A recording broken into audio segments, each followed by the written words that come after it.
Bitter criticism. Monday is going to be a special all languages. I'm going to read news in Portuguese and comment in English.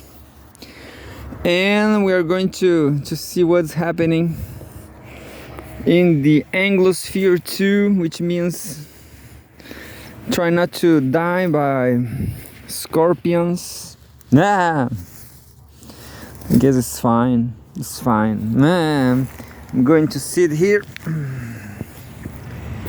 and watch time fly. No. Yeah, I'm going to read some news here with Milu. Come on, Milu. Come on. Come here. Milu didn't like the sofa. Well,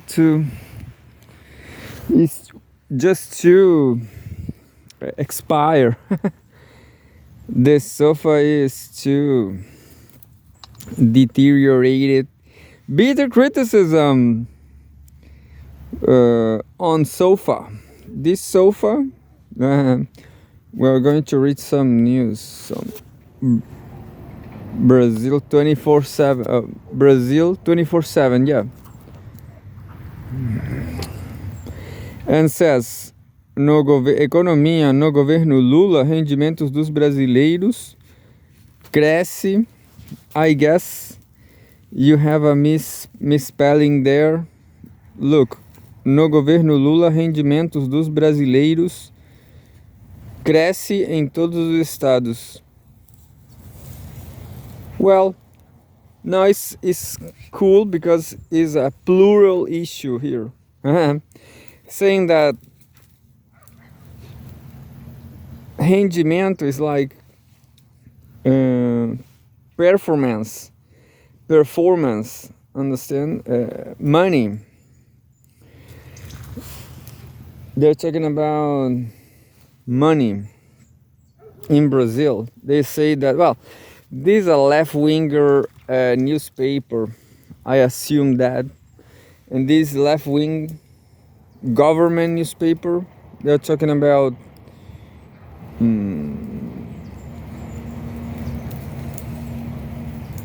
well, that's it. I'm going to read this in Portuguese and then I'm going to tell you what about Brazil. Avanço da renda atinge todas as unidades da federação. Distrito Federal lidera ganhos. Saying that the capital, Brasilia, people have more money there. And there's a picture.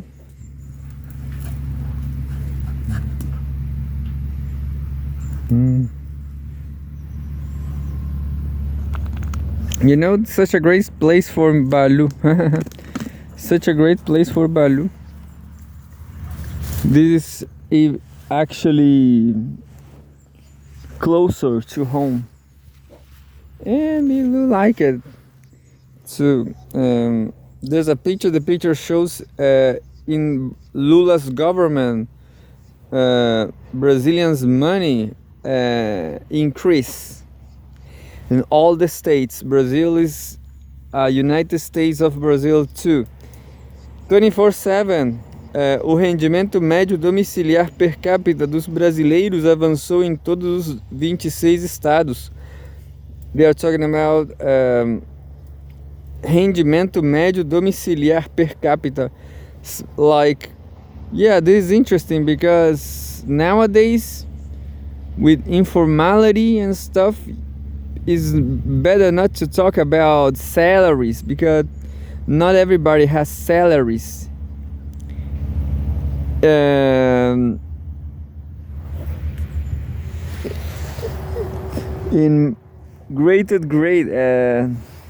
how to say it, Brazil especially because there's ways not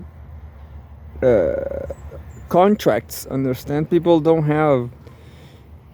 Brazil is a very informal economy, just like any global south country. So they're talking about money per capita at home, understand? Homes per capita money. And they are talking. Well, they are saying that is increasing. They are getting better and better. Huh? I hope so. I hope for Brazil. I hope. I'm not sure if I'm going there because I like this weather. I start liking this weather. This weather, yeah. Descendo the capital. 26 estados e no Distrito Federal em 2025, consolidando uma trajetória de recuperação econômica durante o governo do presidente Luiz Inácio Lula da Silva. Os dados mostram melhora generalizada da renda em relação a 2024, embora o país ainda apresente profundas desigualdades regionais. Yeah, they are talking about regional inequalities, which I saw with my own eyes and I experienced. Let's say Rio de Janeiro, Rio, and São Paulo is hell expensive, is impossible. But other regions like the north or the northeast, school, is very cheap. Everything accessible, is a whole different world. I prefer there, the northeast, despite the violence. I guess, I don't know. There's too much violence related to poverty, misery in Brazil, in the northeast. But anyway, as informações foram divulgadas pelo jornal Valor Econômico com base na Pesquisa Nacional por Amostra de Domicílios, PNAD, Pesquisa Nacional por Amostra de Domicílios Contínua. Todos os rendimentos do Instituto Brasileiro de Geografia e Estatística, IBGE. O levantamento considera o chamado rendimento de todas as fontes, incluindo salários, aposentadorias, aluguéis, aplicações financeiras e programas sociais. Is what I was comment. It is not just salary. They are talking about salaries, of course. How to say this? Old people money, retirements, rents, financial applications, and social programs. This is very important in Brazil because this is there's this social program, Bolsa Família, or Brazilian bag, or Brazilian family, or family bag, something. There's literally like a bag of money. Just like Americans say a bag. A renda domiciliar per capita é calculada a partir da soma dos rendimentos de todos os moradores de um domicílio, dividida pelo número total de pessoas da residência, incluindo crianças e idosos. A média nacional chegou a 2.264 em 2025. It's talking about that in average 2,264, which is good money. Like 50 is like $600. Yeah, but it's a lot for Northeast region. As I said, $600, you live very, very well. You can even make a living in the Northeast region with $300 a month. Yeah, I definitely could do that. In a slum, of course, everything's cheap, but slums are not that bad in Brazil. You have to have some lucky and some difference. Like, you have to be cool with kids and dogs, Anyway, and then people will like you, I guess. Maybe they will rob you, they will but that's another story. Yeah, I don't recommend Brazil to old people because of unsafety. Yeah, I recommend Brazil for adventure people. Adventure young people with some money, a little money. Anyway, o Distrito Federal manteve a liderança nacional com rendimento médio per capita de 4.401, valor equivalente a 3,6 vezes a renda registrada no Maranhão. Tá? Can you see this? Último colocado no ranking com 1.231. O levantamento também aponta que 7 estados ainda possuem renda média inferior a 1.500 mensais por pessoa. Talking about the inequalities, as I said, there's a state in the north region, actually, Maranhão. I guess it calls my attention because maybe you don't say call attention, but I guess Maranhão is interesting because there's a lot of black people there. Black beautiful women. And the architecture, Maranhão has a lot of colonial, very old buildings. The very old buildings from São Luís do Maranhão. And that's beautiful, I guess. And they say that there's 3 states with less than 400, like. Well, these dogs are afraid of sounds.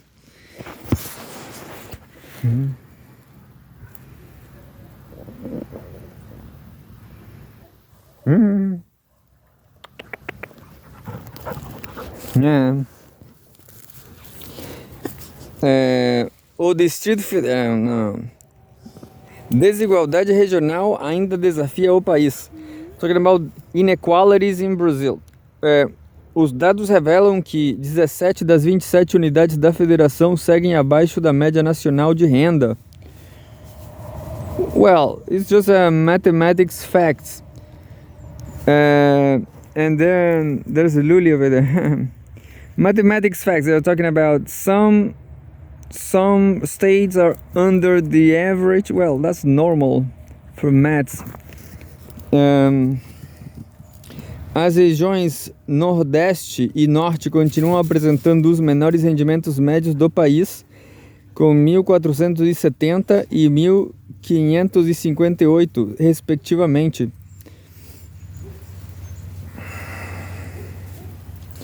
Em contraste, as maiores rendas médias foram registradas nas regiões Sul, com 2.734, Centro-Oeste com 2.712 e Sudeste com 2.669.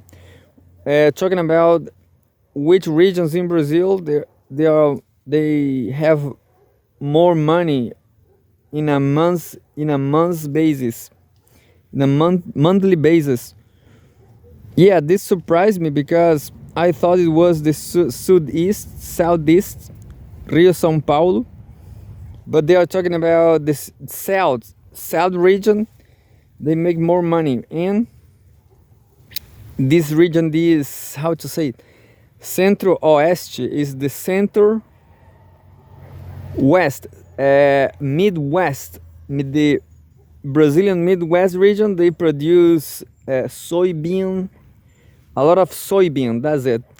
A lot of soybean and cattle, a lot of cattle. So a lot of money there in the Midwest. O levantamento do IBGE também analisou o índice de Gini, principal indicador utilizado para medir a desigualdade de renda. Em 2025, o índice nacional ficou em 0,511. Quanto mais próximo de 1, maior é a concentração de renda. Entre as regiões brasileiras, o Centro-Oeste apresentou a maior desigualdade com o índice de 0,506, enquanto o Sul registrou o menor nível de disparidade com 0,408. This is interesting. The Gini index says that this region, I said, the Midwest, with all these landlords, all these, how to say, farmers is very unequal. This more unequal region. In the south, well, yeah, I guess I'm going to start to try moving to the south because the inequality is lower. So what do you think when you think about economics? You have these regions, a lot of regions. Maybe let's make a parallel with Scandinavia. Like make a comparison between Brazil and Scandinavia. There's countries in Scandinavia like Iceland and Norway and Denmark. They are too expensive to live in, and the cheaper is Sweden. And understand, but you make more money in average in Iceland and Norway. Mimi came here too. Mimi. Oh no, Mimi is going to fight this. Mimi. Well, that's it. In Brazil, I guess the best region to live in Brazil is the south. But somehow I never like it because maybe it's too cold, too gray, but maybe I'm changing. Who knows? Maybe Santa Catarina, who knows? Who knows where? They are saying Brazil is the more unequal, less unequal region, like the more how to say, democratic, let's say, balanced. The more balanced region is the south. I'm going to start trying there because I tried 2 years to go back the northeast. I didn't make it. I made payments and submissions to master degree courses, never been approved. So I guess I'm heading to the south. Who knows what I'm going to do, you know? But this country right here, we don't have nothing to do. The only thing we can do here in Chile is collecting some cans on the street, selling aluminium to recycling. Yeah. So bad situation, but who knows? I'm going to start trying to the south. To make a master degree in the South region. And finally, os números indicam que apesar da melhora generalizada da renda da população brasileira no atual ciclo econômico, a redução das desigualdades regionais e sociais permanece como um dos principais desafios estruturais do Brasil. Saying that, well, we have some improvements in people's money. People are making more money in all the regions, but Brazil is still Brazil. The south is the only well-developed region. Going to the north, they don't have, well, maybe they starve in the north. There's a lot of problems with mining, multinational companies, indigenous peoples die, starve. You can see the Yanomami people in the north dying because of these toxic minerals, heavy metals like mercurium. Yeah, but despite all that, the northeast region is still, I guess, still cool. But there's a lot of crime there. That's the problem with the northeast, a lot of crime. So I'm going to try and start trying to moving to the south, Brazilian south. But I don't like it. I'm going to read the last paragraph. Os números indicam que apesar da melhora generalizada da renda da população brasileira no atual ciclo econômico, a redução das desigualdades regionais e sociais, I just read that, permanece como um dos principais desafios estruturais do país. Well, that's it. That was Portuguese, né?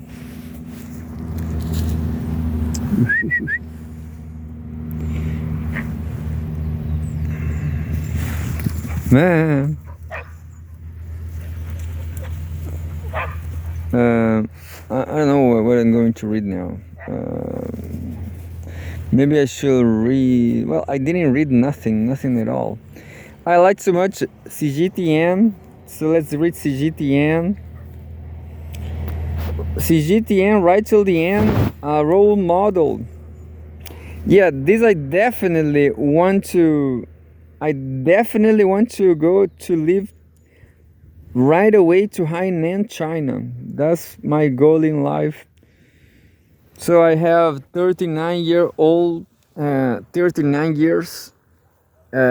of age, and if I take these dogs to Brazil, I'm going to die in the road, and it's crazy because I just want to live in Hainan now. Man, I'm going to read this very last one. China, May 11, 2026. Why is the world watching the upcoming China-US summit? Because like me, I want to live in Hainan, China. I need to know this.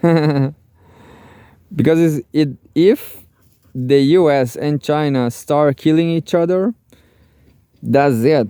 There's no more.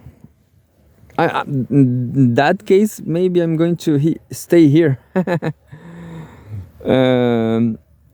CGTN at the invitation of Chinese President Xi Jinping, US President Donald Trump will pay a state visit to China from May 13 to 15, the Chinese Foreign Ministry announced on Monday.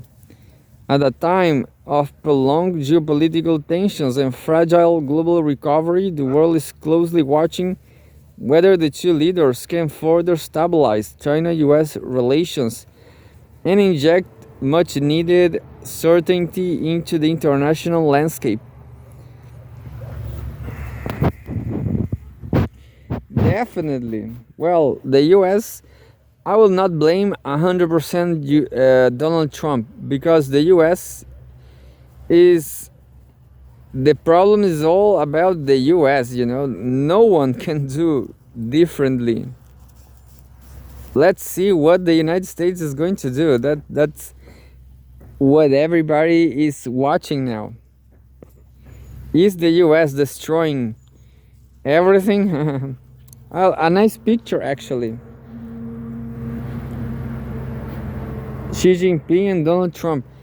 Chinese President Xi Jinping on the right meets with US President Donald Trump in Busan, Republic of Korea. South Korea. Keeping China-US relations on the right course. For many observers, the summit reflects one core hope: stability in bilateral ties. Interviews conducted by CGTN show a common view among experts that head of state diplomacy has long served as the quote-unquote anchor of that stability. As Wu Xinbo, Dean of the Institute of International Studies at Fudan University, put it, such head of state diplomacy, quote-unquote, sets a tone and defines the direction, end quote, of bilateral ties.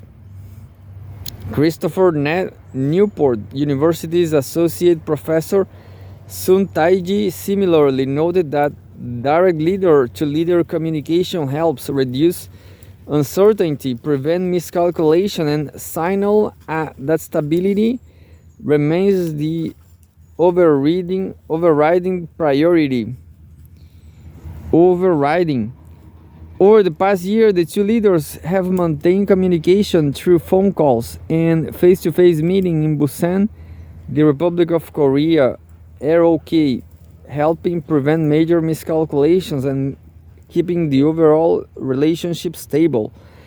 As she told Trump in Busan, quote, in the face of winds, waves and challenges, we should stay the right course, navigate through the complex landscape, and ensure the steady sailing forward of the giant ship of China-US relations. Yeah, I also I also do this huge ship analogy because allegory, because a huge ship is something you maybe is huge things. They keep the time. They keep direction. You know, you cannot change directions too quickly. It's like sexuality. You cannot change your sexuality. Or definitely China-US relations. You cannot change that. It's huge.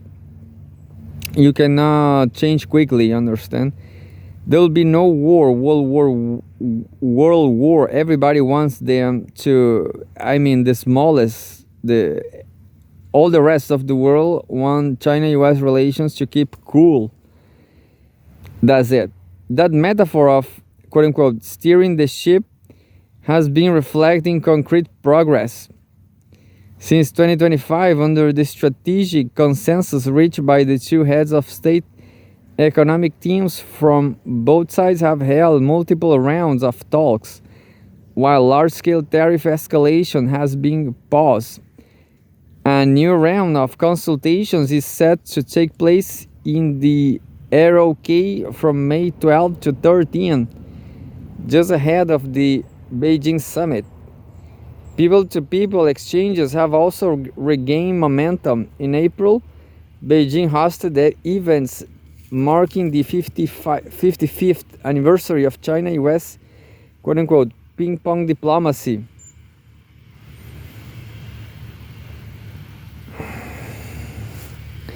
There was a dog running over there. I don't know why. And here comes again. Well, that dog really liked it here.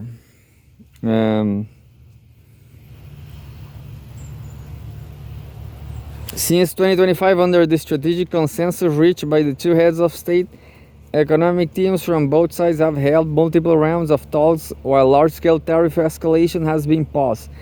A new round of consultations is set to take place in the ROK from May 12 to 13, just ahead of the Beijing summit. People-to-people exchanges have also regained momentum. In April, Beijing hosted events marking the 55th anniversary of China-US ping-pong diplomacy. Cool. And there's a photo of Chinese and Americans playing ping-pong. I guess, with hundreds of young Chinese and Americans taking part in sports and cultural exchanges. More US youth groups have also traveled to China for exchange and study programs. And there's the photograph of ping pong. Chinese and American youths shoot interactive videos together at an event to commemorate the 55th anniversary of ping-pong diplomacy in Beijing. And subtitled, Bringing Certainty to a Changing World. Mimi. Bringing certainty to a changing world. As the world's two largest economies, and with China-US relations